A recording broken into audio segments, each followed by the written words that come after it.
Seeing the giant river otter was one of my biggest reasons for going to Peru. Giant river otters are found in only 3 river systems in the Amazon rainforest. They're hard to find, even if you know where to look for them.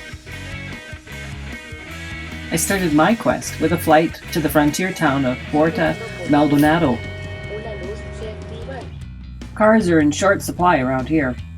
This was followed by a boat ride into the Amazon rainforest and a 3-kilometer hike through the rainforest before transferring to yet another boat ride on an even smaller boat. I'm going to be optimistic and say that that water is rainwater as opposed to river.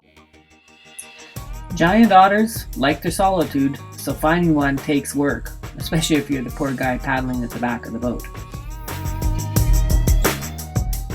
Giant river otters come by their name honestly. They are the largest member of the weasel family, and they can be 2 meters long from the tip of their nose to the end of their tail. They're the only carnivore to have a totally fur-covered nose. My theory is it's protection from their neighbors. They're the only mustelid that's monogamous, and they live in family groups with mom, dad, and their offspring of a few years. The strong family bonds that they have mean they spend a lot of time helping each other out, like mom and dad here, showing the little one how to get onto the log or how to do good grooming, and also protecting them from the threats, which happen to be, in this case, jaguars or caimans. They're known as river wolves by some people because of their ferocity and skill when it comes to hunting.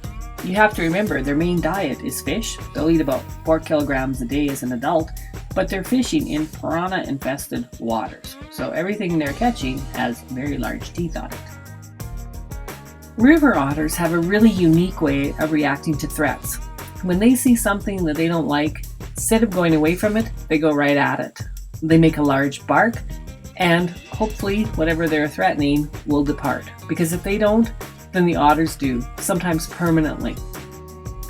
This means they don't do very well as objects of wildlife-based tourism because if the tourists who come to see them are seen as threats, there's a good chance that they can scare the otters away from their home permanently.